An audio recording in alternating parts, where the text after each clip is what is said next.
Nasabat naman ng mga operatiba ng Cebu City PNP ang tiyatayang mahigit 700,000 pisong halaga ng inihinalang shabu mula sa isang high-value individual sa ikinasang bypass operation sa lungsod.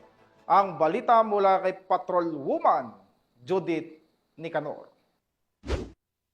Nasamsam ng kapulisan ng Cebu City ang higit 700,000 halaga ng hinihinalang shabu mula sa high-value individual na suspect sa isinagawang bypass operation ng mga otoridad sa Sitio Nazareth, Barangay Buhisan, Cebu City nito lamang nakaraan. Kinilala ni Police Major Michael John M. Arandia, Chief ng City Drug Enforcement Unit, Cebu City Police Office, ang high-value individual na suspect na si alias Dave, 22 anyos na residente ng Sitio Nazareth, Barangay Buhisan, Cebu City. Batay sa ulat ng pulisya, bandang 8:30 ng gabi na ikinasa ng mga operatiba ang naturang operasyon na nagresulta sa pagka-aresto ng suspect at pagkasabat ng 3 plastic packs ng hinihinalang shabu na may timbang na 106 grams at 720,800 pesos na standard drug price, bypass money at coin purse. Kasalukuyang nasa kustodiya ng Cebu City Police Office Custodial Facility ang suspect at maharap sa kasong paglabag sa Republic Act 9165 o Comprehensive Dangerous Drugs Act of 2002.